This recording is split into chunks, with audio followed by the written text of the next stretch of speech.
Welcome to Happy Pear Podcast. We are delighted to have you. We genuinely are. What an honor. It really is. Thanks for your attention. On our podcast, we explore happiness, meaning, health, community, so many aspects of life so that you can get more out of this wonderful, crazy adventure that we call life. Yeah. And I guess ultimately we get so much joy from it, and we have conversations with people who we really, really are inspired by, and we really hope you get some value from it. So I'm Dave, and I'm Steve. And I'm Sean. hello, Sean. Hello, David. You haven't been on this podcast in a long time, Sean. No, I saw the attention Ralph was getting. I used to be the youngest man on the podcast, and then he came along. So if you don't know who Ralph is Sarah's little newborn son, who happens to be 4 months old or 6 months old? 5 months. Yeah, 5 months old. He's globe-trotting at the moment. Yeah, he's in Portugal.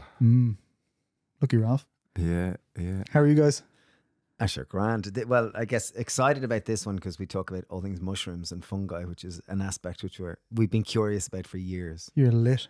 Yes, Yeah, definitely. feels slightly buzzed up, you know the way? Yeah, we've had a string of very serious experts in their fields. Yeah.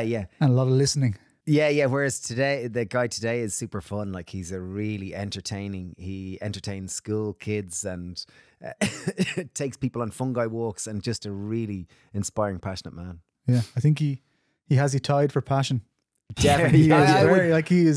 He is brimming with it. He's a beautiful, shiny, lovely man. Like, he really And he is. described himself not as a mycologist, but as a microphile. Which is a crazy word. You might go microphile, and it sounds weird. It's someone who's a real enthusiast about mushrooms, and he's a complete hobbyist, and really just has an incredible understanding and passion about fungi, about how they are entwined with every aspect And of our mushrooms, life. the fruiting body of the fungi. Yes. Mhm. Yes. Do you think there's enough passion and hobbies in the world? Oh, hobbies. Okay, this is a wonderful topic. So we were just discussing there about hobbies and going, hobbies. It used to be a question that when we were in school, it was a question you asked someone. Like when you were learning about French, there was a question, qu'est-ce qu'ils sont ton hobbies? I can't remember exactly how I Great said French, it. Dave. You really Sorry, got that bad one French. down. But it was always like you were learning another language, and the question would be, if you're meeting new people, you'd go, what are your hobbies? Whereas it's not it's fallen out of the kind of English dialect over the last kind of 10 or 15 years. You don't typically ask people, so what are your hobbies? I ask people, and maybe sometimes I ask them just to be a bit weird. Yeah. So yeah, hobbies.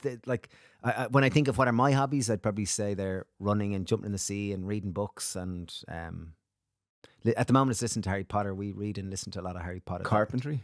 Carpentry and building. See, that change in your voice, that's a hobby. That's Hobby is like borderline passion lunacy. plus enthusiasm plus spending time. Like this, like what's the equation for a hobby? Because like reading a book is great, but are you passionate about?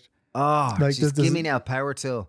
Like, you know, those days when you start the day by 9 a.m, you've played with 3 power tools. It's like, oh my God, the day can't get any better. Yeah. Like a hobby, like you nearly put aside a time for like it's hobby time. I got like 2 that I like running. Running at sunrise. I've done it the last few Sundays with Joe, and we get up just in the dark and we put on a head torch and start running up Brayhead. And it's like Joe runs quite quick, so I'm kind of at the edge, and he's the same. And we're both, you know, when you're just able to talk, but you're putting on a good show teacher that this is no bother, and you're both at the same. And then the sun comes up and you're running back, and like you're running downhill and you're getting kind of quick, and you feel like, oh my God, I feel like a stallion. It's great. And then the sun comes up. That's been a fun hobby the last few weeks. Nice. Yeah, mine's guitar. Guitar, nice. You have expensive guitar collection, Sean Cal. I do. But if anyone asks, it was all half price. We got a good deal on them. Yeah, I've been playing since I was 10. So 22 years.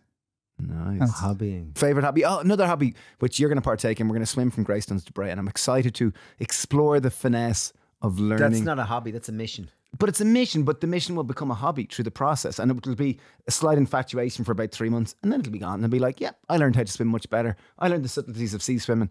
I learned how to put on a cold, manky wetsuit and get over myself and go out and swim and really enjoy it. At times when I didn't want to. Well, you get to read the tides and the swell and Yeah. what direction it's all going. Yeah, I'm excited Yeah. about that one. Beautiful. Yeah, it's good. Yeah, the world needs more, Hobbies. or even projects to look forward to. Yeah. Like I think a hobby, my understanding of a hobby, it's less about the ends in mind. Like, you know, the way so much of modern life is about the end result. We're so focused on the end results, whereas a hobby, it's about the process. You get lost in just the detail of making the puzzle. And obviously you get to the end where you've made the puzzle, but really you get lost in the process of really the love of something, like playing music. You aren't playing music to complete the song. You're playing music for the sheer love of understanding this instrument. And I think that process is so applicable to happiness and joy, which I think everyone is seeking more of that in their life. And David Flynn. And the cheaper they are, usually the cheaper. So that leads us on to today's podcast with Ali, the Fungi Guy. And really, we talk about mushrooms and fungi and all the various aspects and how incredible they are. But what came out of the conversation was a topic about hobbies and a topic about happiness. There was lots of really incredible takeaways. And for anyone listening who kind of goes, mushrooms, I'm not into mushrooms. Fungi just mean like mold on the wall or else athlete's foot. Mushrooms, I think this is a great starter of it. Without fungus, there's no forest. Without forest, there's no future. So mushrooms are as important as oxygen, or fungi are. That's kind of just a slight appetizer to kind of provoke your interest. But this is fascinating. Stay tuned. We as a species need to learn and appreciate the depth, the importance, the broadness. What's brevity? Brevity is shortness. I think it's like the profoundness, isn't it? Breath. The breath. Yes, there we are. Breath. That was Lucy saying breath. The breadth of mushrooms or fungi and their capacity. So without further ado, we give you Ali, the Fungi Guy. Woo! And I guess mushrooms is something we started a vegetable shop 20 years ago. So mushrooms have been, slowly over the years, we've got more and more interest in them. And I guess I admire deeply what you do as a mycologist, a budding mycologist. And maybe we could start it off with, okay, so. But even if you think about the shop, because we started like in the shop, just how mushrooms have even evolved in relation to our world. When we started the fruit and veg shop, we only sold button mushrooms and occasionally flat cap mushrooms people would buy at the weekend, which is the same species, just one allowed to grow further than ever. Now it's gone to where we've oyster, we have shiitake, we have pink oyster, we have seps. There's a huge greater variety, and there's something that we use so much in our cooking as just this wonderful carrier for flavor and this wonderful meaty texture. And my question was to kick it off is, okay, so fungi and mushrooms, what's the difference? Okay. Oh, there's a really good answer to this. Let me see if I can get it out of my mouth. Okay. So all mushrooms are fungi, but not all fungi are mushrooms. Oh. So, are you ready? Right? Yeah. So let me think if I've got this for you. So a mushroom is a type of fungus, but also a coral is a type of fungus. Or cordyceps, which is something I can imagine is on the tip of your tongues today. Cordyceps is a kind of fungus. Balls, smuts, rusts, crusts are all type of fungi. But the mushrooms is the one that we think of most, and they're all a type of fungus. So fungi, a big umbrella, if you imagine it, and underneath are all these different spin-offs. So a bit like maybe like dogs, and then you've got chihuahuas and labradors and all the other different species. They're all fungi, and mushrooms is just one type of fungus. Wow, does that answer it? Was that it? And am I correct in saying this, that mushroom is the fruiting body of the fungi? Yeah, it's a really important note as well for a lot of people, because understandably, nature and the observation of fungi and anything in the natural world where you might be seen to take something from that, people can get upset. Quite understandably, we want to tread lightly, or certainly that's my perspective on things. But it is just the fruiting body. It's rather like the apple on a tree. It is the fruit. Taking the apple off a tree to eat it has no detriment to that tree itself. And this is the same. For anyone that didn't know, the fungus, whether it be a mushroom or a coral-like shape, or a club, like I mentioned, or a ball, whatever this shape of fungus it takes, that is just the fruiting body, the reproductive part of the fungus organism. The actual body of it, the main body, is underground, or in the bark, or in the tree, whenever the substrate is, the thing that holds the fungus. And most of its life, it spends looking like these white threads. Imagine like cotton wool all kind of spun out and like pulled out, like a big ball of string all tangled up. That's the mycelium thread. That's what we interviewed a professor of ecology, and he talked about the wood wide web. And I guess that was how trees talk together via this cotton wool, which you're talking about, this mycelium and mycorrhizal, that these are means of communicating and transferring vitamins and minerals, but they're in fact a fungus. Is that correct? Yeah, that's it. That is fungus. And look, without them, this is the big, the heavy stuff, but without it, we wouldn't be here. Over 90% of everything, almost everything living, all that is green, one guy once told me, beautiful fella, depends on fungus. So your garden right now is teeming with fungi. You might not ever see a mushroom in it because it might not have a fruiting body, it might not be that tight. but underground, all plants, nearly all plant life, nearly every tree is connected in some form or other underground to a mycorrhizal network or to a fungus, which helps it. They work together, like you say, a symbiotic relationship to help them to grow. And of course, without plants, then there is no humans, because it's an edibility thing, of course, and a sustenance. And the big one, no fungi. This is what someone else, no fungi, no forests, no future. They underpin everything that is our life, really, in terms of what is green and living. See, that's it's such an amazing linkage there, that no fungi, no forest, no future. And that's such a beautiful way to think of it. Yet when you say the word fungus, which is probably some derivative of fungi, people go, oh, fungus, oh, geez, that's toxic, that's awful. You know, the association is that it's negative and that it's going to do something harm. Like, and even fungi, like obviously to you, it makes you excited, and you get all, you know, your heart rate increases and you get, you know, you palpitation. Yes, fungi, woohoo! You get excited. But when most people hear the word fungi, it doesn't necessarily conjure up words of wonder and curiosity in nature. It's typically, oh wow, well that's got molds and other things, and maybe it's not good for me, you know.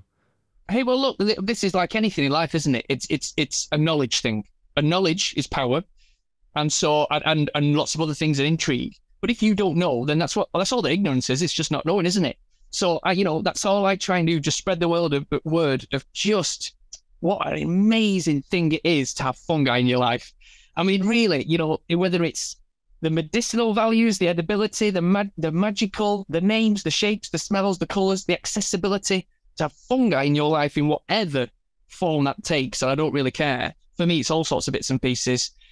It's a shame this for you fellas, actually. I'm sorry, because you might have to do another podcast after this, because I'm just the quality of life, I imagine, improves for you if you get fungi in your lives, I reckon, by 36%.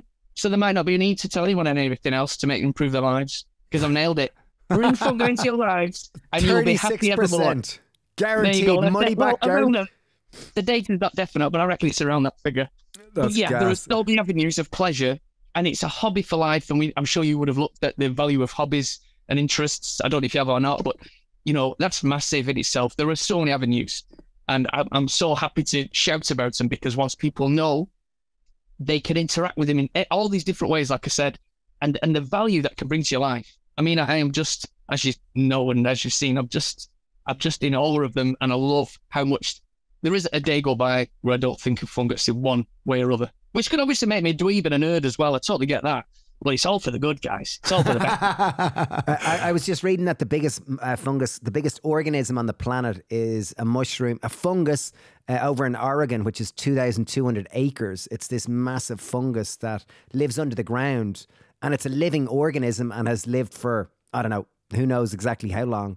Yeah. But it's the biggest living organism on the planet, and it's a fungi. Well, yeah, and this is a good example. So this is mushrooms as we know them. So this is the honey mushroom, and you would have probably seen it.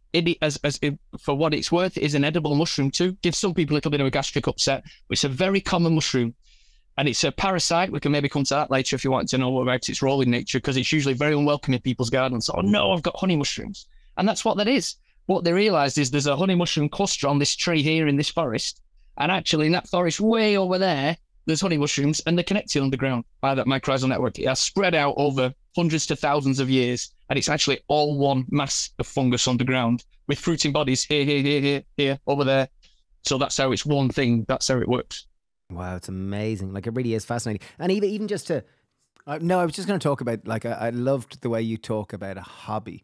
Recently, I was chatting with someone, and I asked, I was interviewing someone about a job, and I was asking them, what are your hobbies? You know, the way, and maybe it's a generational thing, and maybe it was misunderstood. But the answer was, I like to take it easy and watch Netflix. That was the hobby that was said. And I was like, oh, wow. How can we cultivate as a society more of these niche hobbies, like being a microphile, someone who is just totally and utterly fascinated with fungus and their fruiting body. And I think, and the appreciation of the intricacy of life, because it seems like fungi is as important as oxygen. It's such a vital part of this ecosystem of life. It is enormously so, like I said, for lots of reasons. So, you know, just fundamentally, just on the basics, because this is, you just mentioned almost equivalent to oxygen. Well, we would choke without fungi as well, and I'll tell you why. So they do all fungi fruit bodies, mainly speaking, generally speaking, do one of three things. So whether it's one of these balls I've talked about, a puff ball, or a crust, or like I said, a mushroom over there, they're all doing one of three things. Okay, the three roles for fungi, if you walk into the woods and see them, are either the friend, the recycler, or the killer. So the friend being these mycorrhizal ones that actually work with a tree. There are certain fungi, mushrooms, if you see them in the ground when you walk out, whether it be on the lawn in your home, a grass verge on the way to the local bus station, or in the woods. There are some mushrooms that can only be there because it's actually living in partnership with that tree. So you mentioned, did you mention sets? Do you guys sell sets? Yeah. You're pushing it. That's one. It cannot be cultivated, and still yet we have not found a way, because that relationship is so intricate with certain trees. It grows with often birch, beech, pine, and oak. They're its 4 favorite trees to grow with. And that mycorrhizal, that symbiosis, means that they look after each other. Because they can't photosynthesize. Just a little fact for people is that they are more closely related to animals than they are plants. A plant can photosynthesize, create its own food, a mushroom cannot. So actually we're closer because we both digest our surroundings. We do it internally, they do it externally, the fungus. Sorry, I'm going off on tangents. They do Let me read it. Let me read it. How do they do it? No, this is amazing. How do they do it externally? This is a 5-hour podcast. Is that right? Is this the one? Absolutely. We get lost in it. Sorry. Yeah. It's so those thread-like structures that mycorrhiza we've talked about. They're released. They essentially absorbing the nutrients from the outsides of them into the filaments, and that's how it ends up swelling and becoming the mushroom, the fruiting body. But that's how it's living and feeding. So the 3 roles. You've got the friendship ones, and porcini is one of those seps, as you might know it, Boletus edulis. And so whenever you see that, you can look up and think, what tree are you growing with? I know there must be an oak tree or a beech tree nearby. So you've got the friend, you've got the recycler, and this is where I come to the choking part. If we did not have fungi recycling all detritus, all dead organic material, we would just drown and choke in our own organic material. So every animal that dies, every tree that falls, twig, branch, leaf, needs to be recycled, because where else does it go? We would know it traditionally as rotting. But if a tree falls over, it would stay there till the end of time. It is fungi that take hold, and various types of fungi. Some come in for the hardwood at the start. Then the next wave will come in, they'll look after the softwood until you've got nothing but soil. They are, what do we call it, soil magicians. They are agents of decay. And without them bringing that back down and replacing and keeping that cycle of nutrients and making very, very valuable soils, again, they're valuable to the plants in themselves. I heard a lovely expression there that mushrooms are one of the only species that can take death and turn it into life. And that, like an oak tree is a more broader ecosystem when dead than alive. That when it's dead, it harbors much more biodiversity than when it's actually alive. Oh, that's a good one. I didn't know that. And that's interesting because I know that oak is considered the #1 tree for life as well, isn't it? There are more things exist within the realms of an oak tree whilst it's living. So that he gives even more. That's really good. That's really good. I didn't know that myself. And then you mentioned the third one. You mentioned, so the first one was the friend. The second one was the recycler. Sacrotrophs. That's the one that recycles. They grow off trees like a shiitake or whatever, or a turkey tail. That's recycling that log. So if you see mushrooms traditionally growing out of a dead log in the ground in the woods, or a tree stump especially, and they can have lots of different shapes. There are some mushrooms that grow on logs, and shiitake is one of them. We don't have them growing wild in this country, so you have to cultivate those. But lots of recyclers look like these little shells, and we call them bracket fungi. These beautiful like seashells in layers and layers that you see, or something called chicken of the woods, a big bright yellow thing. Oh yeah, I've seen them. They're all, because trees are made of, there's 2 of the hardest substances in nature, which are cellulose and lignin, and they're one of the only organic substances that can break those things down and then release the nutrients back into the ground. So yeah, we've done the 2 of those, and the third job that some fungi are doing, the killers, yes, the parasites. And they're the ones that will, what a parasite does, of course, is move on to a host and slowly kill it for its nutrients, usually for its food source and source of life.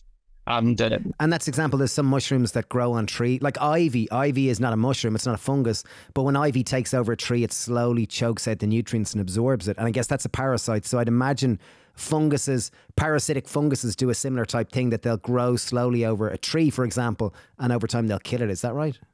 Yeah.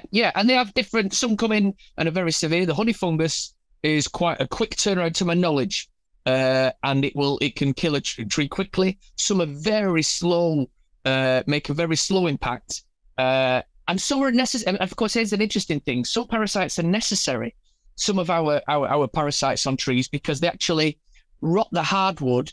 And it was a scientist years ago, a mycologist, that realized that's what gives the tree its flexibility in the wind as it ages. If that hardwood stayed in this huge, enormous tree, it would go over easily.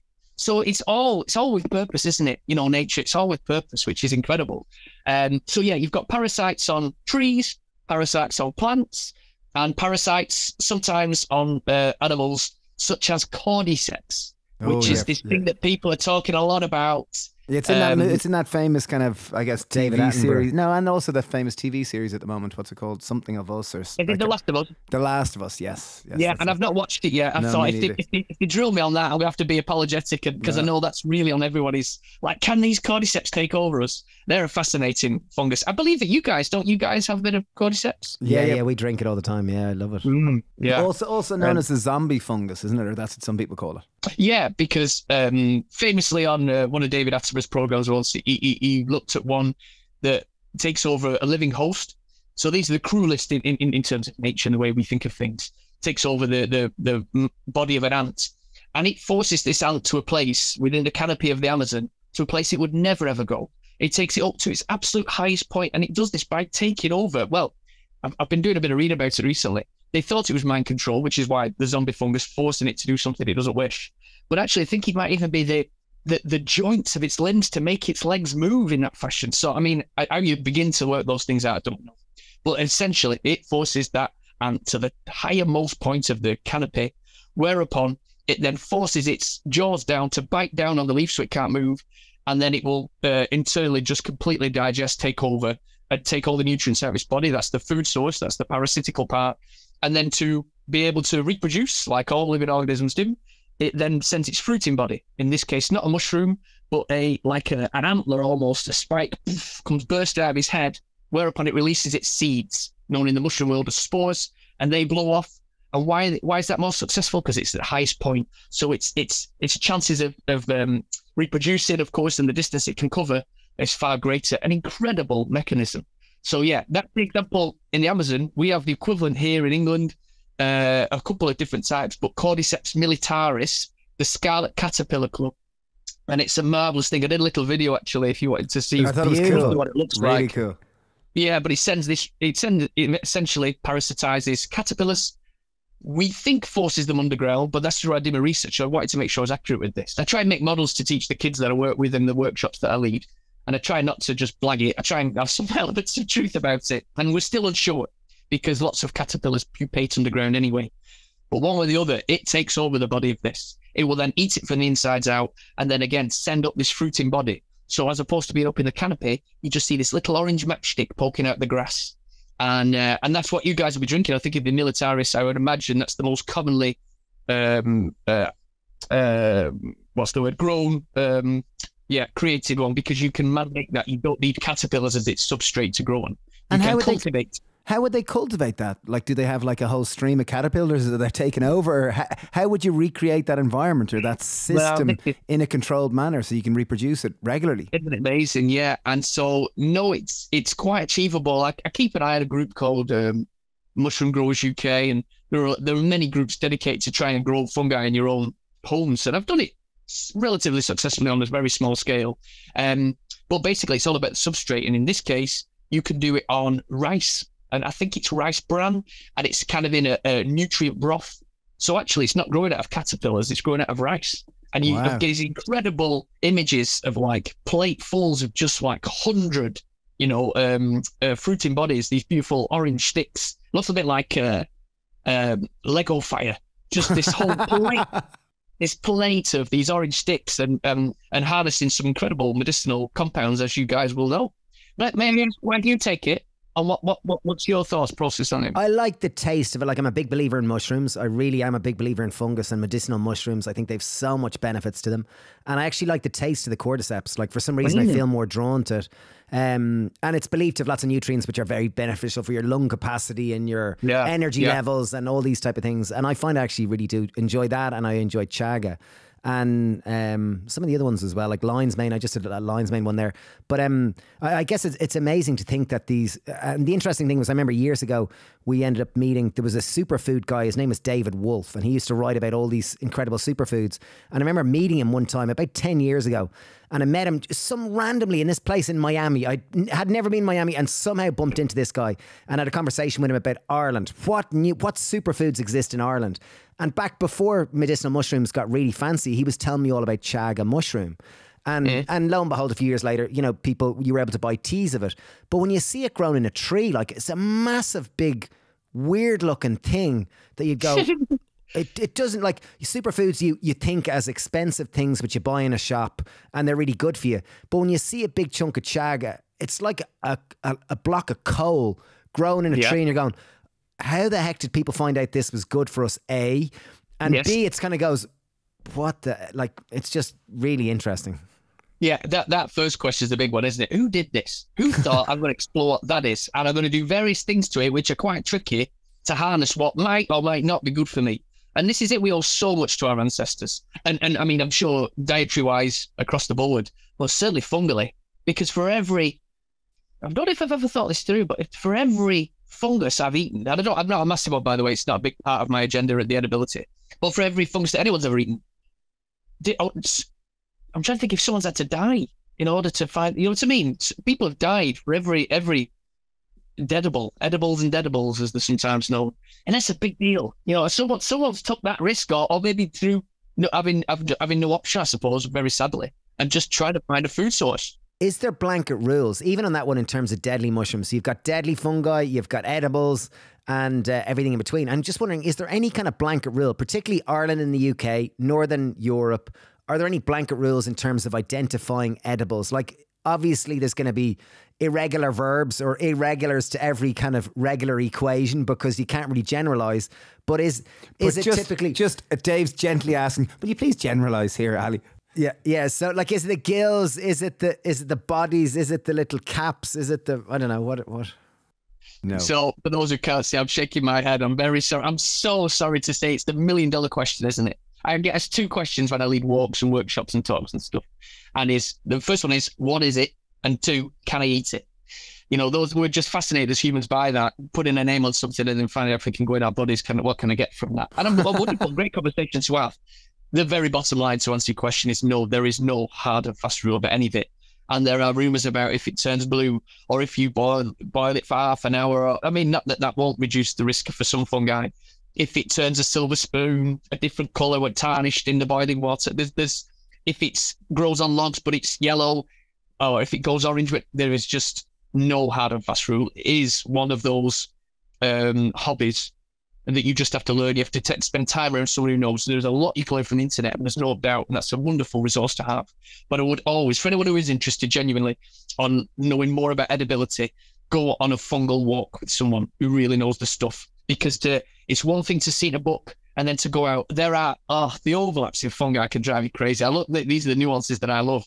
But, you know, you can have two things that look, I mean, superficially identical.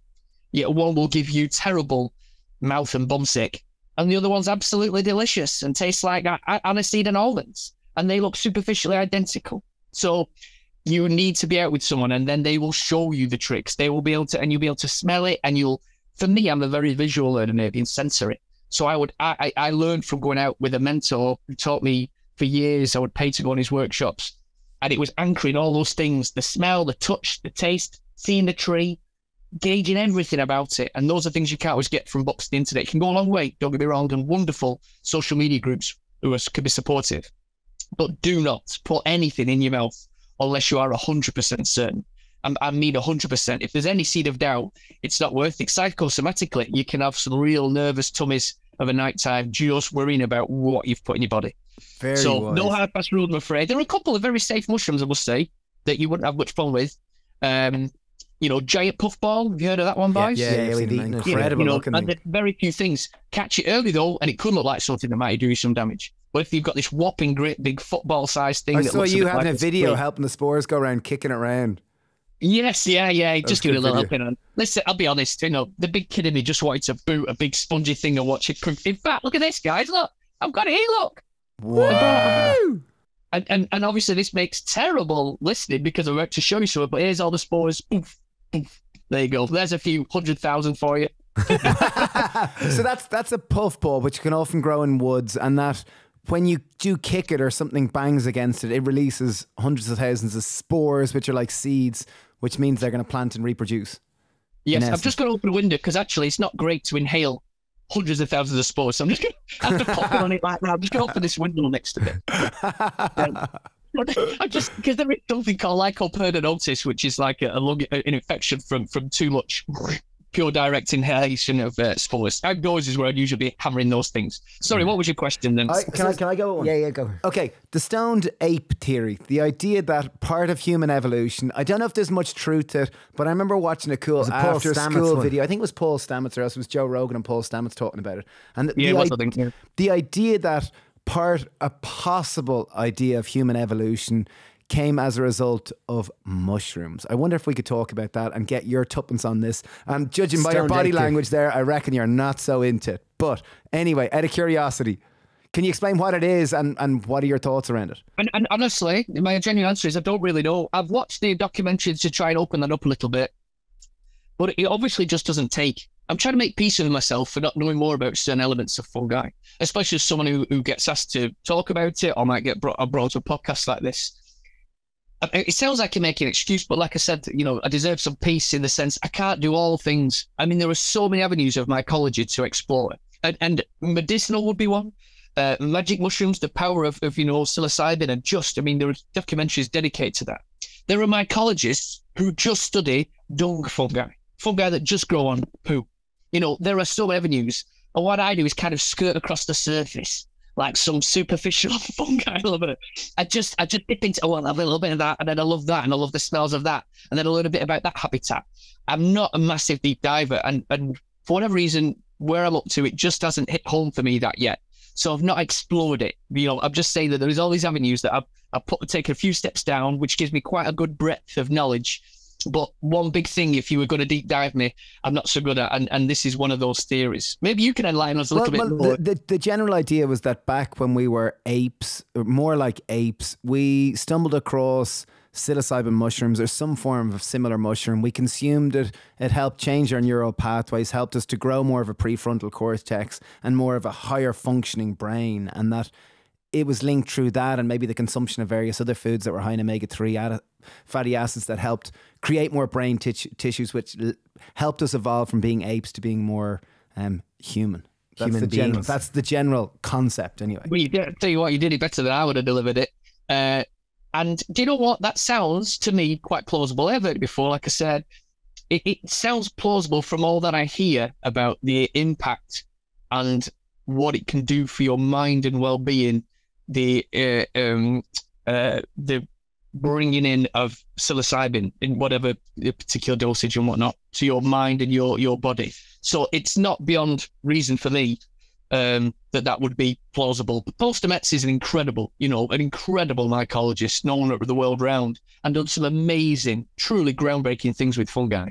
So, and he's a very clever chap too. I know there's some arguments, some people aren't so fond of some of his theories, and that might come with the terrain, I suppose, that if you just make some big statements and do some big things. But yeah, it certainly sounds plausible, is what I would say. Some of that. And what are your thoughts on, like, obviously magic mushrooms? Psilocybin is one in the main one in the UK and Ireland, and I guess there's loads of different types of them. And I guess now there's lots of documentaries on them, particularly in Fantastic Fungi, which was that incredible documentary. And the first half is kind of like a nature program where it really just shows the incredibleness of fungi and how they can help kind of deal with radiation and waste and, so many different aspects. And then it kind of, the latter half, it branches off into medicinal psychedelic mushrooms and how they can help various different, how they have possibly helped in various different mental issues. And I just wondered, what are your thoughts in terms of that, or in terms of... I honestly probably know more than you guys do, just purely by watching bits of documentaries. And obviously being, I'm in a bit of an echo chamber, we're all in different ones, aren't we? Mine's kind of the fungal world. So I hear lots of tidbits of this, that, and the other. And again, it would appear, I've never tried magic mushrooms. And I think they came with negative connotations, just that losing your head and being a bit of a space cadet or whatever. Well, I think we're at a point here, aren't we now, where there's no doubt that there can be value in this if done the right way, with the right mindset, in the right conditions, and the likes. So I don't know if I like to say this out loud, because it is illegal to pick them. It's completely illegal to pick a magic. So I'm just, for the record, I may or may not have come across some and have some dried in a little box. I may or may not sure about that. But when the day arrives where I'm in the right place at the right time and I've got 3 hours on my hands, I may look forward to exploring that in all the right conditions. I'd want it all to be done correctly. I am fascinated by it, but again, not something that I've gone to. It'll come, I think, in time. I think I'm going to be, certainly maybe after my first experience, if I was to have one, I can imagine it being really enriching. And I think I think it's be a very exciting time. But as a busy dad, like we all are, busy with this, that, and the other, finding that a selfish amount of time just to say, I'm just going off doing something really unusual for a bit. Can you just forget about me for the rest of the afternoon and the evening? And I'll see you in the morning. I'm not sure. I just haven't found that little slot. That's the real life answer to it, I suppose. The main type of psilocybin that grows in the UK and Ireland is the Liberty Cap, isn't it? Which is the one that looks like a nipple. Just I remember when we were at school, it was always great fascination. You just look for the ones with the nipples, lads. Yeah, that's the one to go for. Yeah, that's it. Well, but then again, you see, that's not an absolute, someone who's been out there, again, experience. We all know about the value of experience. Someone who's out there and done it a lot, been picking on their hands and knees for years, trust them. If you're going off a book and you got a mate who says, yeah, that's it, I'm sure my mate told me it looks like, you can end up eating all sorts of bits of things that grow on dung in a very similar habitat. So yeah, that's roughly it. We do have another one, something called wavy caps. There might be more. Like I said, it's not a big part of my agenda. Something called wavy caps, these ones that stain blue, that grow on wood chip. And I found my first ones this year. In fact, I didn't. A child passed me one, and I've been identifying the whole workshop. I went, hey, what's this? And I went, oh, not sure. Just put that down there for me for now, would you? And then I realised when I went back afterwards, this whole thing that would be jumped upon by the psychedelic community if they knew they were growing there in a very popular garden kind of tourist spot just on the wood by the side of the Wow. This kid waving it at me, and I'm like, oh, it's the first time I know what that is by that blue staining, the way it's turning blue, bruising blue on your fingers, and on the not on your fingers. The kid was fine on the fungus itself. That's gas. That's really interesting. One thing I'd love to just chat about briefly is truffles. Truffles is one of the most prized foods, at least in Italy, and typically, I remember a friend brought one back recently from Italy. Her mother had found it, and we ate it, and it was just like, it has this just really strong umami flavour, a flavour that you seldom get, and it's so pungent, so overpowering. And I saw a wonderful video with this really lively, entertaining character training his dog, this is you, by the way, Alex, training his dog to go sniff, or trying to train his dog to go sniff truffles. And it ended up you and your friend Jasper sticking your nose in the ground, digging truffles. And I didn't know truffles actually grew in the earth, and you actually have to pick them up. I wonder if we could talk about truffles and your adventure harvesting them. Yeah, listen, I feel like a right for you. You're asking me all the questions that really highlight me as a fraud here. I'm like a free rider. I just get friendly with the people who know stuff, and I go along for the adventure, learn a little bit, like I said, and come away and say, hey, look at what I did. But hopefully without taking all the credit. Yeah, so it's Jesper's dog. He's the mentor that I would first taught me how I first ever mushroom. He's been teaching this for many, many years. He's a person I think you should put on your radar. He's a herbalist. Now, he's been teaching himself fungi since he was a child. And so he's done it pre-internet. So his, that 10,000 hours to be an expert, this is the league we're talking about. If there's a mushroom, he's almost certainly met it. And he's met it many times. And the nuances are that at various stages, his ID's like no one else, no other field mycologist that I know in the country. But because he's a herbalist, he knows all the ins and outs of all the plants that are good for us. So I think he might be on your radar and should be, because he will answer your questions. You want a deep dive? He's your man. Jesper Launder, spelled with a J. So I went on that many of his courses that I couldn't afford to go anymore. But I needed to know more about mushrooms. Very fortunately, we became friends. So now he's like a best friend. So I get to tap him whenever we go out together. And I went to visit him, a couple of summers ago, and this summer just gone. And he'd been training his dog. It was his dog he'd been training with a bit of truffle oil on a tissue, as a pup. Yeah, getting used to that smell, rewarding when you find the tissue hidden in the front room. Then you take it outside and you hide it around the grass and around under a stone. And that's what a little clip you saw there in that video that's on Instagram. And then when we get to actually a communal lawn, so there is another little myth, is that you think you have to be in a particular woodland. They are growing all around us with the correct trees, so they're mycorrhizal too. They can only grow with certain trees. So he knows the big oak tree that's on a communal lawn in the little village where he lives down south. And it wasn't because his dog one day suddenly got a whiff of the smell. It's all these, there's various other clues with truffle hunting.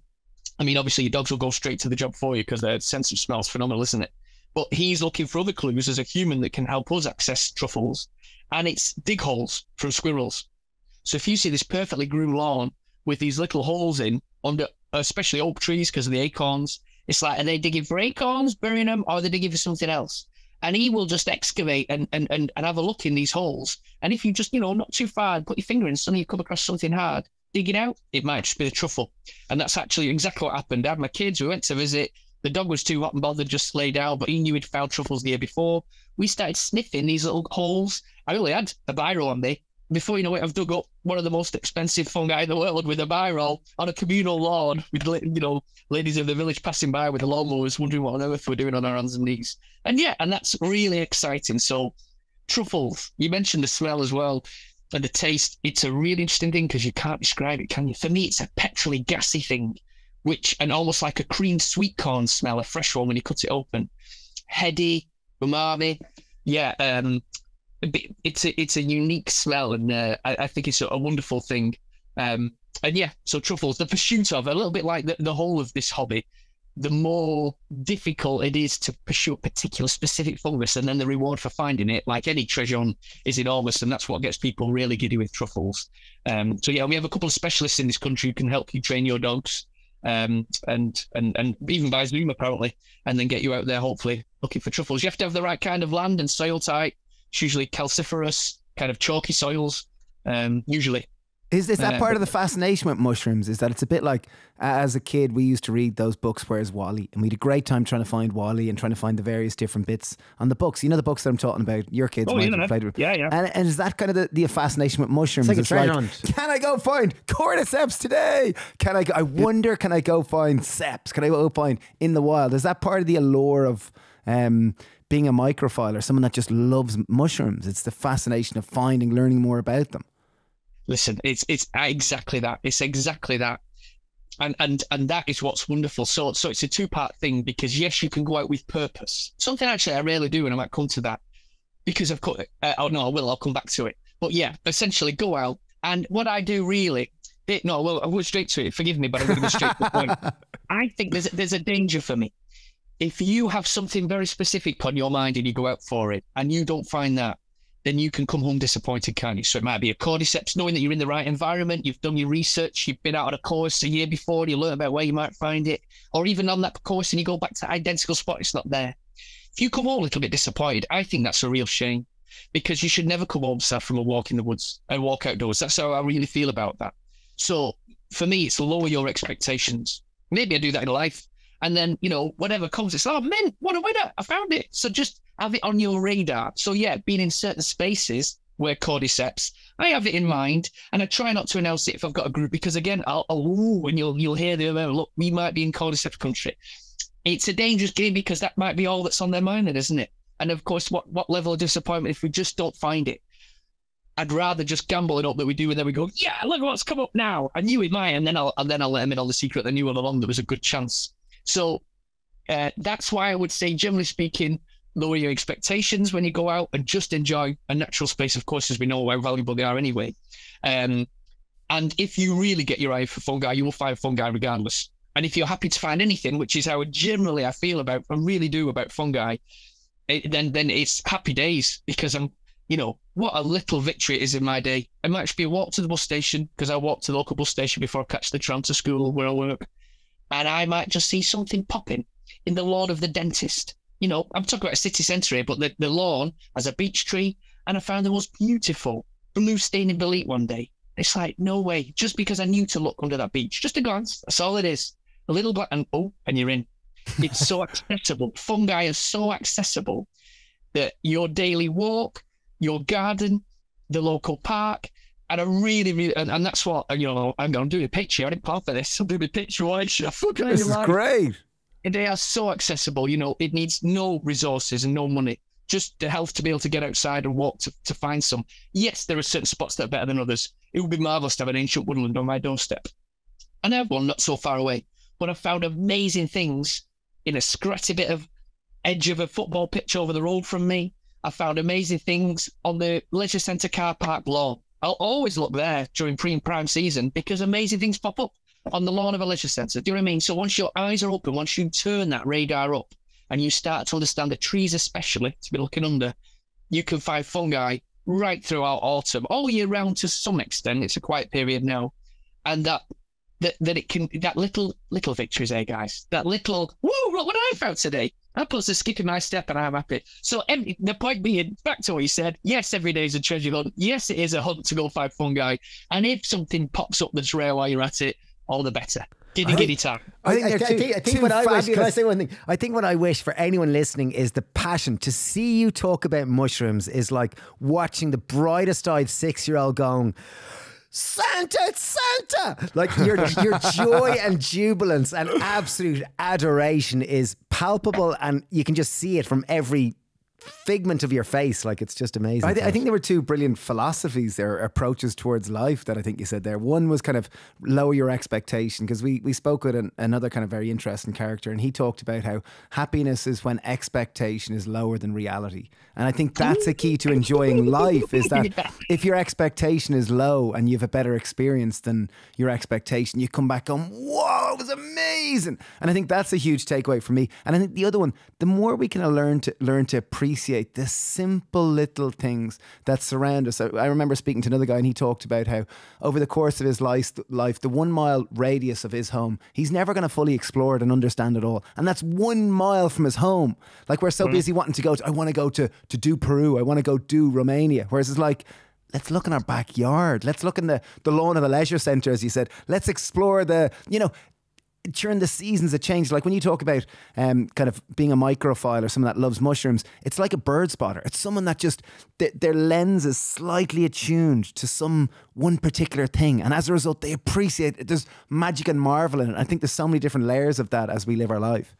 Oh, there totally is. Listen, well, hey, we've touched on, really, without saying the word, I think mindfulness, haven't we there? Yeah. And I'm sure you would have explored that, but the value in being mindful, I think that's something I've been working on. And I say actively working because some things I let just try and trickle in and have a little dabble just to see if it brings me, I'll be honest, I'm in the pursuit of happiness. It's really interesting you guys have found me. So thank you very much, because as a result, I found you. I didn't know you before, but I'm fascinated by your content, and I'm really looking forward to delving in and being so much happier by listening to your podcast. I'm amazed at what you've covered and who you've spoken to. So yeah, but to the point that mindfulness is something I'm actively trying to look at and I really do feel the difference when I'm mindful. I've tried lots of things. I do a bit of yoga, and you don't need to hear this because you've spoke to many people about what's the secret and what things really do make a difference. I would say mindfulness.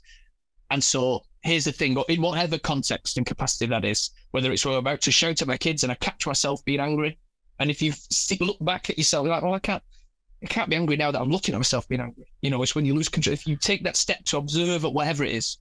So that's on a very deep level. Excuse me, sorry, that wasn't mushrooms. No, well, if I great. bring mindfulness to fungi, okay, listen, it covers the 5 pillars of well-being. It absolutely nails them. And that's why I really genuinely, I know I can't make everyone love mushrooms. I really think I'd have a good chance if you came out with me. I really think I'd have a good chance of just, making a bit of a difference. I see some people's eyes glaze over who choose not to ask about it when I tell them if I'm walking past them in the woods. Or just the fact, obviously, I could look like a creepy weirdo. But the 5 pillars, yeah, you'll know these about well-being. But 1, learn a new skill. Every year, I learn new things about fungi. Okay. And I'm sure there are some hobbies, and what I'm trying not to. No, actually, no, I am trying to compare. I'm trying to make fungi sound better than other hobbies. So listen, let's say it's modern railways, and you meet you group and you make together, or you just do it in the Solvay house. If you've got a purpose, fantastic. But there is learning to be had constantly every year with fungi. That I will meet. I mean, this is itself so amazing. I will meet a new fungus every year, and then some, till the day I die. I will never not find new fungi every year. How exciting a prospect is that? How amazing truly is that?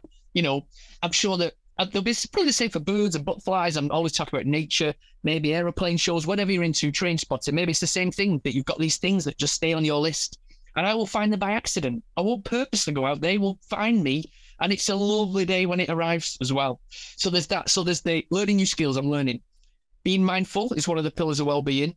And in itself, you've got me here. What's being mindful? Using your senses. fungi demand you use 4 of your 5 senses. So we've got smell. The smells are incredible, guys. I don't know if you know much about this. I've got a little competition for you, mate, if you want to play a game. Got smells, taste, touch, sight.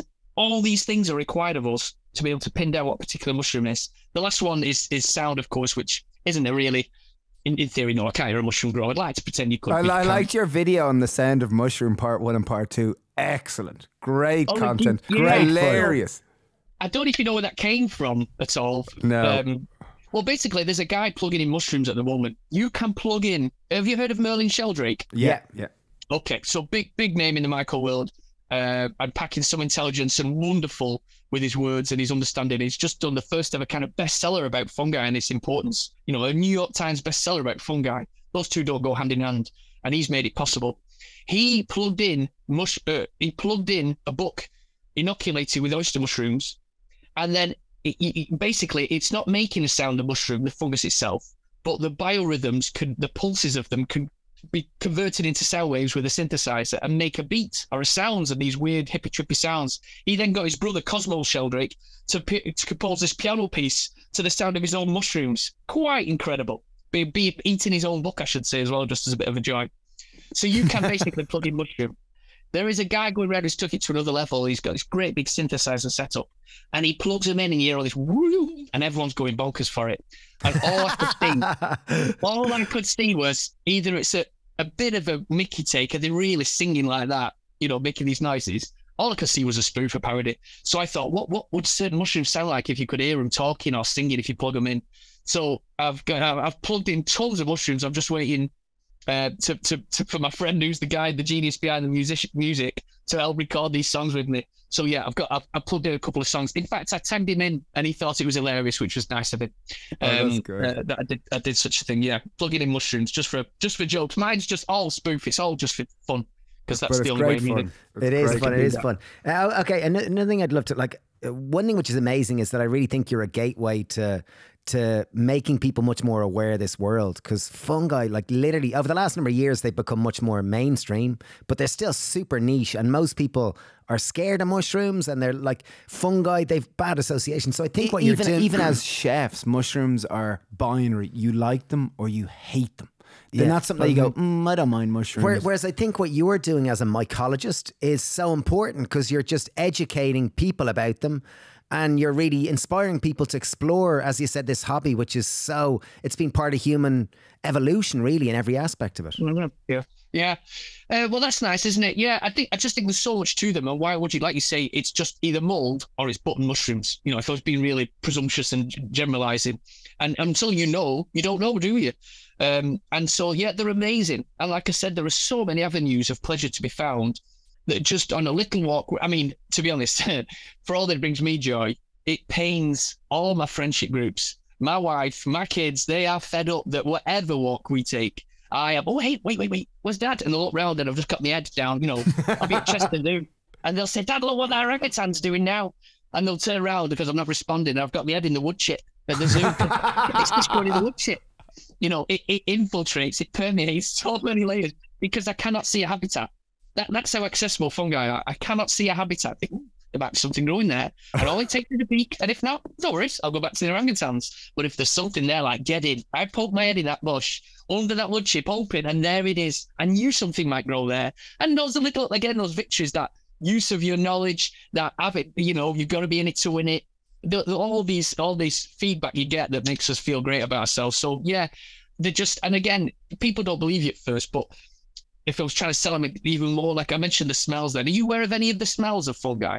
Not really, no. No, even one other thing on fungi is that in our microbiome, which is a collection of our bacteria, yeast, archaea, viruses, and fungi, we are more host than we are human. If you compare the amount of DNA of human cells that each of us have versus the comparison of microorganisms, we have significantly more microorganisms on us as humans than we do human DNA. Isn't that wonderful? Isn't it brilliant? I wish I'd have been recording that, because I might try to pass that off as my own next time I'm doing it. Because it sounds very good. And it's, you know, we are fungi. Like you say, we are fungi. And I mean, I'm part mushroom, I feel like, these days, because it just, yeah, like I say, it's an all-consuming thing. But in terms of engagement, if I was talking to your average layman, and when I'm mad, it's not often I will speak to just a stranger. They'll usually approach me if I'm just in a woodland walk or just wherever, or on a grassy verge, and they'll look at me funny, and I'll just, I feel like I also explain myself. You know, an unusual behaviour at the end of the day at the side of a pavement can look a bit odd from some blow. And I'll say, did you know what this? And I'll soon gauge whether or not they care whatsoever. But more, you know, 8 times out of 10, they're quite interested. But smells, engine oil, watermelon, curry, coconut sun cream. These are all sincere, genuine smells. And so when you pick that mushroom, if you're not sure, to try and work out its identification, and you start exploring that, and bang, straight away it can come through. You know, that moment where you share that with a group, it's just magic. You can't believe. I won't know what something is sometimes. I'll just not really know, and then the smell, it's that, is it? I wouldn't have realised. And yeah, that's just another source of pleasure. You get mushrooms that smell of petrol or curry or coconut. Yeah, oh, absolutely. The coconut milk cap. See, there's some, you know, I guess, have you guys been partial to a glass of wine over the years? You know, understand what I mean? Years ago. Yeah, we haven't drank for a good while. A glass of wine, and you were very familiar, I'm sure, with people doing the taste and saying, yeah, absolutely. Kiwi wind and whatever, all sorts of whatever the weird little smells are. Then you sit there going, I think I got peach or whatever, you know. It's a bit like that. People don't believe me at first. What I've learned to do is pass that mushroom around and let everyone tell me what they think they get. Because if I put it in their brains, it's there already. And then I'll announce what I think. And it can range. One year I got one mushroom or web cap, a Cortinarius. I passed it around, and from one end of the semicircle to the other, you know, like a dozen people, it went from banana milkshakes. It ranged from banana milkshake to meat and potato pie. And here's the thing. Because it's so subjective and we're so influenced by each other, none of us was wrong. It's like, yeah, I do get that. I get it. And then I announce what it actually is. Everyone goes, oh, yeah, it's that, innit? And then we go around again and have a smell. And what was it? So, it was coconut. It was... Yeah, and the coconut milk cap is just like sun cream. It's absolutely banging with coconuts. It's a common one that grows under birch. So I love that mold because that's a good interactive one to pass around. Coconut, curry, like I said. Engine oil. It's a real thing. Engine oil, wax cap. Watermelon, a young dryad saddle, smells of watermelon. Cucumber, a big one is sperm, really common smell in certain fungi, and that is an entertaining one to pass around. Yeah. Do people ever guess it? That smells of sperm. Well, this is it. That's definitely what I don't say, and I pass around and I'm just looking to just gauge what kind of a crowd have I got here? What can I say? What can I not? Because I'll say the word farinaceous. Semen of the non-nautical kind, as Jesper used to say. Spermatic, yeah. But yeah, there's one called the millet. So there's this deadly poisonous mushroom, the fool's funnel, but it has a look-alike that's a really good edible, and it grows in association often with porcini, the seps we talked about, called the millet. The millet because of milled flour. So in the books, they won't always put spermatic, just because it's a bit crude or rude. They'll put farinaceous or mealy. So it's that milled flour, that doughy smell. So that's the one that generally gets nodded at. And then I'll take it up that notch and actually say, and the miller is the king for smelling, really spermatic. So wow.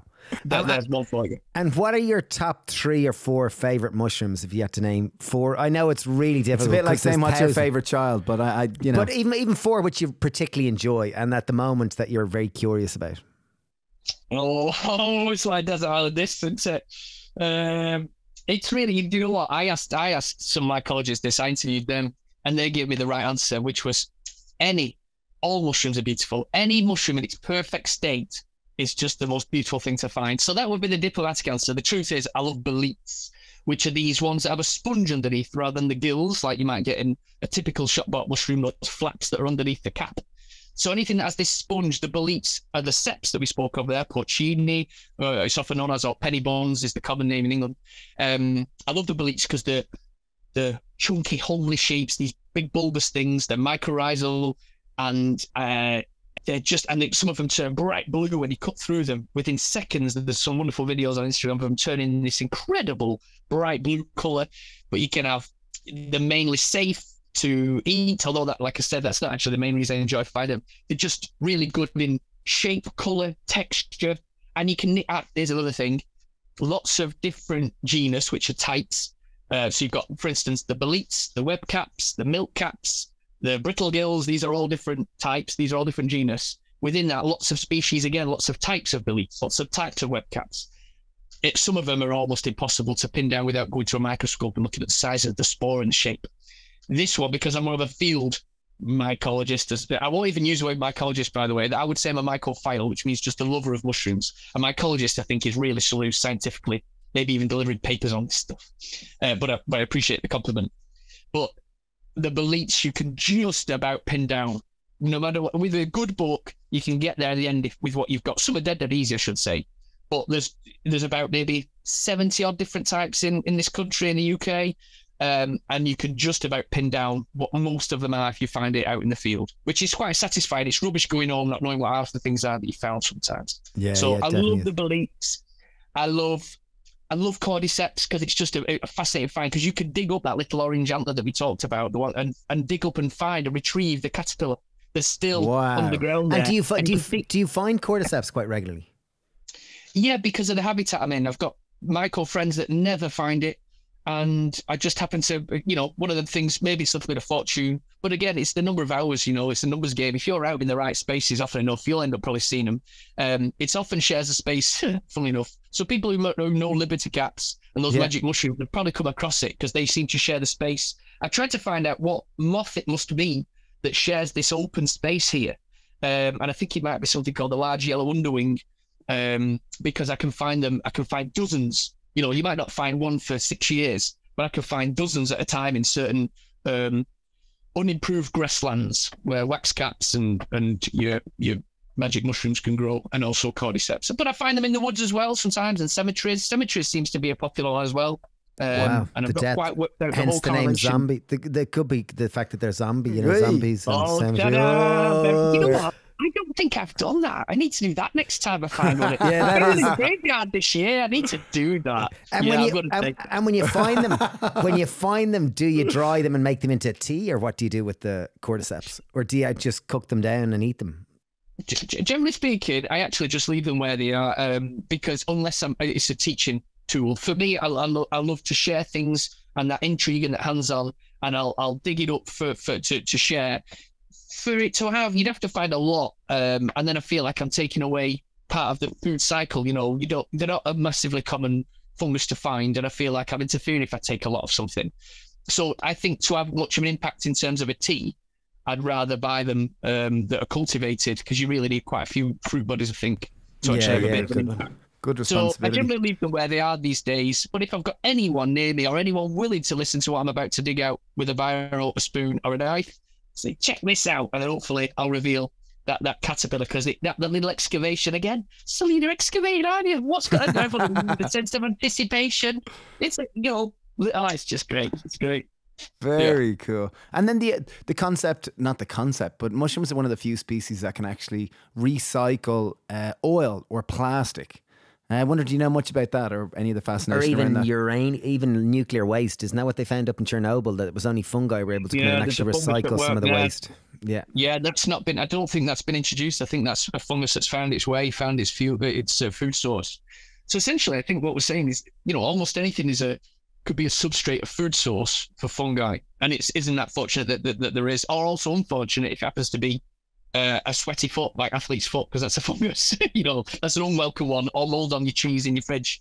But whether it's, like I said, sticks, twigs, feathers, sheep's horns, there is a specific fungus that will break down the keratin in sheep's horns, because what else can do that? So there is a fungus for all these things, and it's been found that, yes, Paul Stamets, the mycologist we mentioned already, he did 3 piles, what's it called when you do something very specific scientifically? 3 test piles. Trials. Yeah, I guess it was a trial, wasn't it? And he poured 1 set of wood chips, and he threw oil all over them, crude oil over all 3. This is roughly speaking as I remember it. And then he tried to clear up 1 set of wood chips that were contaminated with oil with typical solvents that might be used in real life to clear up spills. He did another one in another trial, maybe organically in some way, and maybe that was actually just left to see what would happen if nature could do it with its own accord with the wood chip. And the last set was his test one, and he inoculated it with oyster mushrooms, and he threw tarps over them and left them for maybe a month or so, pulled back, And sure enough, the oily one, where the chemicals ran it worked to some extent, whereas on its own was just a big sludgy mess. But the oyster mushrooms had almost entirely, I think, cleaned up the oil. They had turned, I think they turned the carbohydrates into edible sugars. So on top of that, they're actually edible, the mushrooms, even once they've absorbed this oil, which is a phenomenal thing. But then he left it. And the extra part of the story is that like 3 months later, it went back to this pile because it had done its bit. And now it was actually a new micro habitat for all these various things, because birds were feeding on things were feeding on the mushrooms, insects and larvae. Birds were feeding on the larvae. Then you got poop and seeds and then plants. And it became this new ecosystem on a patch of wood chip that just had oyster mushrooms choosing to grow on. So not only had you cleaned the oil up, we also introduced this new kind of, like I say, this ecosystem, miniature ecosystem. So they have incredible potential. Quite remarkable stuff. Jeez, you have an incredible knowledge. You really do. I love mushrooms and fungi. Sorry, I love fungi. I love mushrooms. I love fungi. Yeah, but this is it. It's all little bits of tidbits of knowledge, just enough to be able to answer that. I'm not a deep dive or anything. I'm just pound for pound, but I think my good bit is just walking out and pretty much being able to say what something is within reason, mainly speaking. That's kind of, I'm not so good at some of. Well, Alex, you're wonderful. You've totally enlightened, enlivened, inspired me and my curiosity of fungi. Fungi really is probably the more appropriate answer. I'm really pleased to hear it. I'm sorry to say it's at a time, I don't know when this would go out, but right now we're in, what are we in? Are we February or March? We're February 21st. Yeah, so this is the lull. So there are very few fruiting bodies of fungi. There are fungi around, but they're few and far between. We're just getting something called scarlet elf cups. If you've ever seen these beautiful, and they're inedible, these beautiful little red cups that grow on mossy logs in areas. So they're fruiting at the minute. You might get something called the velvet shank, but very few. We have a lull. And so obviously autumn is the boom season. So depending when this goes out, if you really want people to act upon, if at all we've made a difference, autumn will be the time where they can go, I'm going out now, and then get to an ancient woodland, all those 4 big trees, wherever you are, birch, beech, pine and oak, birch, beech, pine and oak. That's the way to remember that. Beech, pine and oak. Birch, beech, pine and oak. Pine and oak. Remember that. Pine and oak. Birch, beech, pine and oak. Okay, I got it. And I know people who drives them mad, but I'm pleased because it means they're finding fungi. If you've got those on your radar, go find it wherever you go. So there you go. And it is the main reason that they kind of, autumn is the main time for mushrooms. Is that because autumn is the season where things are starting to die and there's much more kind of organic matter that's dying for mushrooms to grow, and it's quite moist and the temperature's still warm. Yeah, I think it's a combination of all those things. I've never really thought very hard about it, but I think it's going to be that it's just optimum conditions, temperatures, moisture levels, the habitats are being created, like you say, which of course, because of seasonal climate change now, we've got this extended season. So some things aren't fruity like they should because it's just too dry in September. It'd normally be massive. So this season is extending where it used to be very specific that things would fruit because those conditions are exactly as you would imagine they would be. So it's all a bit topsy-turvy. We're finding winter species in summer. We're finding summer species in winter. And obviously, really deep down, that's not such a great thing. So I'm never actually that thrilled when I see something when I shouldn't, because I think, that doesn't seem quite right. But yeah, autumn is boom time. Anytime from here. The first mycorrhizal mushrooms come in around June time. But we do get some spring specialists. St. George's mushrooms. Do you know those guys? No. St. George's. Yeah, that's interesting one. That smells of cucumber or window putty. They come in spring. Window putty of all things. I think that was my impression. I asked other people. I'm not sure they're as convinced as me. Yeah, a bit like is it linseed oil that people would rub? Yeah. Something about that smell. Maybe I should do the two side by side, and then I know if I'm right or not. I'm going off a distant memory. They say our memory for smell is stronger than our visual, don't they? So yeah, and morels, if you've heard of morels, yeah, they're coming up. So springtime is the first, I've had this beautiful winter lull, which I'm very happy with. It's a little rest time for my brain. I need some shut-off time. I do other things. For your family. Yeah, exactly. Yeah, to get to see Dad for a bit, which is nice. And so I do other things with fungi in the downtime. But there's a sense of, in fact, I think morels have been found. I don't know if it's Ireland or Northern Ireland, so excuse me, but one of those that they've come up already, which is very early. It's usually April time, but some have been found up your kind of direction. Amazing. The first posts are out, so everyone's like, "Ooh, what are the temperatures?" because that's all about the ground temperature. Well, reaching today it's 14 degrees here, so it's really mild. And the last few days it's felt like spring. And I know it's just teasing us because winter will stick its head back out. But yeah, it wouldn't surprise me that they're up at the moment because it's... Alex, you're absolutely wonderful. I've found this conversation fascinating and my love for mushroom has expanded exponentially. For anyone listening who kind of goes, I love the way you talk about mushrooms, Alex, where can people find out more, kind of join one of your walks or talks, or beyond Instagram, the fungi dot or fun.guy? Fungi dot fun. I'm sure one of those somewhere between. Fungi dot fun. It's the Fungi Guy, so the dot fungi dot guy. Yeah, the Fungi Guy. Yeah, so I don't do, like, hey, look, you'll have looked at this, but I try and get a balance. I sometimes feel I should be on social media more and building some kind of profile. I'm not there for the followers. I do it because I really just enjoy sharing this stuff, and I do it when it pleases me, and that makes me okay. It feels okay. Good balance, great balance. It's hard to get, isn't it? And I can look at my peers like doing more, and I think I could be this person that could exponentially, I could really grow, and I should put myself there, work harder in that point, but it's at the expense of something else, isn't it? So all I'm trying to do is get a balance, because I think for me that's what I think happiness looks like. I'm still working on it, not there. So yeah, I'm on there, but I have a bit of a lull now. I'm happy to not post. I don't feel obliged to put a certain amount out. I just do it when I'm ready. So yeah, there on Facebook I do a little bit, but more an observer and just learning from other groups. But yeah, the Fungi Guy on there. You can watch some YouTube. And if you look up the Fungi Guy on YouTube, I do beginner's guides to fungi. And they're actually silly videos I made just for my own pleasure. But it turns out, in fact, I made they're funny. They're funny. You have a great sense of humor. I liked your saying a mushroom one where it's like, oh, that hurts. Oh, I'm gonna get you. A beginner's guide to the death cap. Yes, that was the first one I ever made, and yet that's quite popular, of course, because I went big. If you type in death on the internet, people want to have a look at what is the most poisonous mushroom.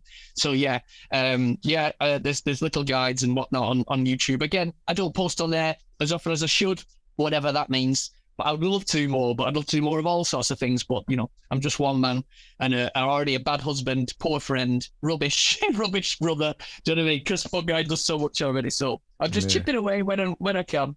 So yeah, YouTube as well is it? And I do lead walks in the autumn time. But again, I do a certain amount for other people who ask me to theirs. I do just a handful for myself. And then, because again, although it's boom period, I'm trying to get a balance to make sure I still see the kids play football.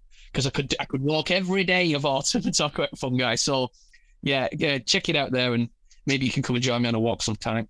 Amazing. You're brilliant. Thanks, Alex. Thanks so much. Really love this conversation. You're brilliant. You really are. You're very, very welcome. Thank you, fellas, for finding me. It's been a real pleasure. It really has. Always happy to talk about fungi. And I look forward genuinely to exploring your content, because I am fascinated. I'm still trying to work out what happiness is. Well, I don't think there's a human alive that understands exactly what happiness is, because it can, there's so many aspects to it and layers to it. But I think happiness is about it being able to enjoy the mundane. I think the more you can enjoy the mundane and the simple little things, I think the more your day is going to be littered with little pockets of and I would think excitement. And the way it changes as you get older, or as you kind of your own experience. And certainly for me, like previously in my 20s, I would have thought happiness was about parties and hitting highs and that type of thing, jumping out of airplanes and whatever it might have been. Whereas now happiness is much more about ease and joy and pleasant, and actually within the day, how can I be more in harmony and more in flow with the day, where I'm less striving and pushing and looking for things outside of myself, and more genuinely at ease in myself. And that's what happiness, I think, is for me. Yeah, well, I think that it's a classic. It sounds like middle-aged, doesn't it? It's what it sounds like. It really is on my behalf. I can't speak for you. But, you question, like, well, what is this all about? And like you say, those highs aren't so high on a Sunday morning when you feel awful, when you didn't when you were 21, but you do when you're 44. So, like you say, those little, and I think you can only my argument would be, or certainly my perception at the moment as it stands, is you can really enjoy those little things if you take the time to notice them, which would take me back to mindfulness. That just stepping back, even if it's for 10 seconds in a day, just thinking, I'm looking at everything. I'm not just being in it. It's not just passing over me. I'm not just being, I'm observing what I'm doing and being. And that for me really works. And hey, guess what? I'm going to full circle. And that's what mushrooms can bring you, because you're being completely mindful in that moment. When you find that fungus, suddenly everything stops and you're being really caring about this element, that element, the other, and you walk away with a great big smile on your face. Cheers. And another thing I don't think you mentioned in terms of fungi is to find them, you've got to spend time out in nature. And of course, the well-being. And that in and of itself is just being outside walking and being focused elsewhere, I just think is you're bound to stumble. You mightn't find a mushroom, but you might stumble upon happiness. Oh. My delivery wasn't good. My delivery wasn't good, but I had the sentiment was good. It. Again, I'll just write that one down. I think we'll, you're great, crack. I want to give you credit for that. Yeah, we know about green spaces. Yeah, so exactly. It's so many things roll into one. Of course, I will say the knock-ons. I didn't care about nature till I just got into mushrooms about 10 years ago. I was a scout, so I guess my foundations were there. My dad was a scout leader, so I did that, and we camped as a family when I was a kid. But I didn't care. My wife, to her frustration, would never go for walks with and hikes. I'm like, it's boring. It's boring. Now all I want to do is walk, but I want to walk a lot slower than she does because I'm always looking at the floor. So poor woman can't win. But yeah, that whole. How can you come back from a time outdoors? You never regret a walk, do you? You never regret time spent like walking the dog. You never come back and think, I wish I hadn't bothered. You will feel, surely, you must have, I don't even know, podcast on that, better for some time outdoors. And so I'm up here in autumn time. I'm absolutely top buzzy because I can't not. My wife will ring me, I'll be on the way home and I'll just get a phone call and I'll pick it up and say, which woods are you in? Because I'm late home. Late for tea, she'll just say, which woods are you in? She knows. I'm not there, get that out yet where you can really see where I am. I'm nearly there, love. Well, I'm looking at which woods are you in? That's hilarious. She knows, and she was right. She's only done that once, but she was right. I found a new woods on my cycle route to work. I thought, I'm just going to bob in there tonight. And before you know it, it's not 20 minutes like I thought it'd be. It's 45 minutes because I found this, and this. Well, I guess it's better than which pub are you in? Well, I'd say so. This is it. I'm not a bad man, boys. In defence. It's only, it's pretty clean living this. There's not some mistress in the woods, you know what I mean? This is just, these are my mistresses of the woods. These, I'm trying to think of a fungus with a female name. I can't think of anything. What do you call that one? Scarlet Elf? Was it Scarlet Elf? Scarlet Elf Cup. Yeah, how about check those guys out? Scarlet Elf Cups. That's pretty sweet. They're a beautiful nice thing. Magical name. Cool. Yeah, they're gorgeous. Yeah. Amazing. Well, thanks again, Alex. You really are. You're fabulous. Really enjoyed this. And, no problem at all. Thank you, fellas. It's been an absolute delight. I hope our paths cross again. And yeah, please, God, I'd love that. Yeah, likewise. Thanks, Alex. We'll let you know we're putting this out. Thanks so much. See you later, guys. Cheers. Mind yourself. Bye. Cheers. I absolutely love that. I love when you meet someone that is so passionate about something that just is contagious. Yeah, he was contagious, and I guess his zest for life was really, really palpable and is inspiring. I guess no matter who, finding anyone that's super passionate about a niche really just inspires you and makes you more and brings you into it. And I guess he's like a doorway that just brings you into this world of fungi. So I hope from this you feel more inspired or more curious when you go for a walk in the woods, to keep your eyes peeled. And what was the expression? No fungi, no forest, no future. Wow. Yeah, so I guess that was really interesting, just how entangled life is. All of life tends to be, and fungi tends to be at the root and in the weeds and in the floor and in the mycorrhizal. Yeah, and entwined with every aspect of life. So I guess fungi, it's a wonderful thing to learn more about. And as he said, it's as important as oxygen, which sounds crazy, but is true from many scientific things, which I believe. So yeah, I hope you enjoyed this and it sparks your curiosity. Ali's handle is the Fungi Guy. You'll find him on Instagram and YouTube, as he said. And yeah, thanks, Mel, for your attention. We really, really appreciate it. And yeah, at the end there, we talked about happiness. It'd be very interesting to get your take on happiness. What are your takes on happiness? If you've got any particularly interesting, tag us on Instagram and we'll reshare it, or send it to podcast@thehappypear.ie. Thanks a million. Wishing you a great day. Bye. Bye. Bye. Bye. Bye. Bye. Bye. Bye. Bye. Bye.